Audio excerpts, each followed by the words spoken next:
সুপ্রভাত বন্ধুরা, একরাশ ভালোবাসা নিয়ে আবার সকালটা শুরু করলাম তোমাদের সাথে।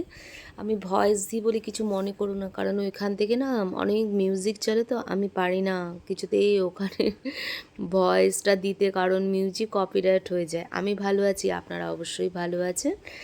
তো সারাদিন না প্রচুর কাজ করতে হয়, তারপর লাস্টে যখন রাত্রে আমি ঘুমাই ভাবি এত কাজ করেছি কী করে। যাই হোক, আমার সঙ্গে থাকো, পাশে থেকো। তো বন্ধুরা, রান্না বসিয়ে দিয়েছি আমি। আমার প্রায় বন্ধুরাই সবাই দেখে, তাই জন্য আমি বন্ধুরাই বলি। তো চলো, তো রান্না বসিয়েছি হচ্ছে মূলা শাক, ইলিশ মাছের তেল দিয়ে মূলা শাক। ওপার বাংলার যারা আমার প্রতিনিয়ত ভিডিও দেখো, এমনিতেও ইন্ডিয়া থেকে যারা দেখে, সবার জন্য অসংখ্য ধন্যবাদ। তো আর এখানে খুঁজে খুঁজে নিয়ে এসছি হাঁসের ডিম, দেশি হাঁসের ডিম, এর কারি বানাবো।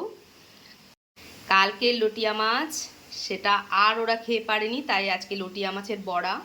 আর এই যে মাথাটা দেখছো, তার দিয়ে কচুর শাক সেদ্ধ করে নিয়েছি সেটা। আর হবে ইলিশ মাছ শুধু ভাজা, যেটা ছেলে খেতে খুব পছন্দ করে সেটাই। তো চলো আমি এক এক করে রান্না করি।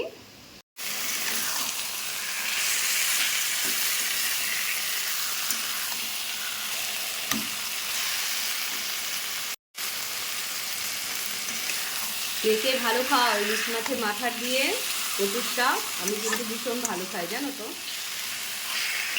আমার ঘরে সবাই খুব পছন্দ করে এই রান্নাটা। যে একদিন শেয়ার করবো বলে রিলটা করে রেখেছি, সেই রান্নার ভিডিওস আসে না বলে সেটা আর আমার পোস্ট করা হয় না, বুঝেছো।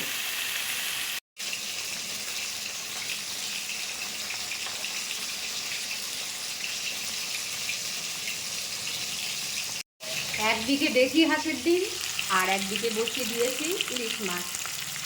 এখন জানো 1টা বেজে গেছে, আজকে আমার এত লেট হয়েছে সব কাজ। তো মানে খাওয়ার সময় গরম গরমই লটিয়া মাছের বড়াটা ভেজে নেব, জাস্ট ভালো লাগবে। তারাও ভেজে নিই, তারপরে তোমাদের আমি কী রান্না করেছি শেয়ার করবো। আজকে আমার বাড়ির দুপুরের মেনুতে রইল লাঞ্চে কি, লেবু, আর রয়েছে লটিয়া মাছের বড়া। কারা কারা খেতে ভালোবাসো কমেন্টে অবশ্যই জানিও। আর হচ্ছে দেশি হাঁসের ডিমের কারি, আর রয়েছে ইলিশ মাছের মাথা দিয়ে কচুর শাক, এটাও কেউ ভালোবাসো মেনশন করে বলো।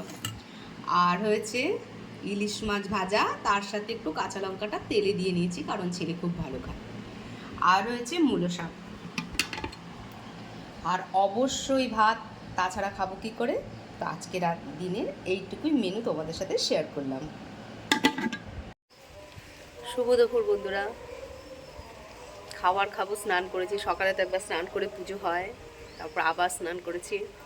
তো দেখছি বৃষ্টি এসেছে বাইরে, দেখো কেমন বৃষ্টি হচ্ছে, অল্প অল্প, খুব জোরে না। এই বৃষ্টিটা একটা বিচ্ছিরি লাগে, পিট পিট পিট পিট করে চলতেই থাকে। দেখো কেমন বৃষ্টি হচ্ছে,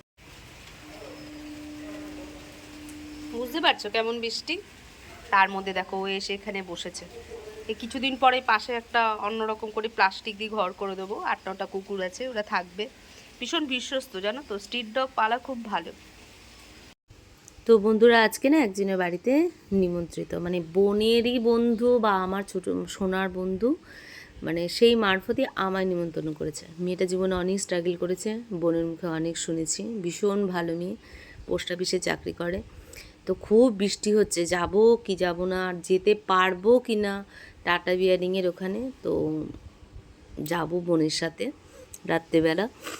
তো এটা একদম এখন বাজে 4:30, খুব জোরে একটা বৃষ্টি নেমেছে। এই প্রথম মানে বর্ষার বৃষ্টিটা আজকের দিনেই জোরে নামলো, মানে চিন্তা করো কতদিনে বর্ষা গেছে। তো সন্ধে হয়ে এসছে, এবার বোনের বাড়ি গিয়ে আমি সাজবো, সেজেছি। সাজতে তো ছাতা জানি, একটা টিপা, লিপস্টিক আর ছোটো সোনা আইলাইনার এগুলো পরিয়ে দিয়েছে। তো এই যে এই মেয়েটার ম্যারেজ অ্যানিভার্সারি, এখানে এসেছি বোনের সাথে, ভীষণ ভালো লাগছে জানো তো। এরকমভাবেই থাকতে চাই এখন, আর পিছনে না, আগেই সুন্দরভাবে সুন্দরভাবে বাঁচতে চাই। তো বেশ সুন্দর করে মানে এরা সাজিয়েছে, বেশ ভালো লাগছে। উপরে উঠে গেছি 4 তলায়, দেখি ভরতদা ক্যাটারার সেখানে খুব ভালোই রান্না, মটন রান্না করেছিল, দই কাতলা, মানে যেগুলো খুবই ফেভারিট, কাল এক গাদা খেয়ে টেয়ে নিয়েছি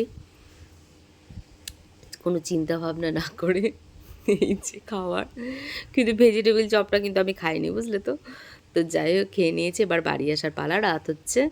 তো এইখানে দাঁড়িয়েছি খড়িদার। আমার কোনো কথা যদি কারোর খারাপ লাগে তো তার জন্য সরি। তো আপনারা ভালো থাকবেন, সুস্থ থাকবেন এবং সতর্ক থাকবেন। শুভরাত্রি।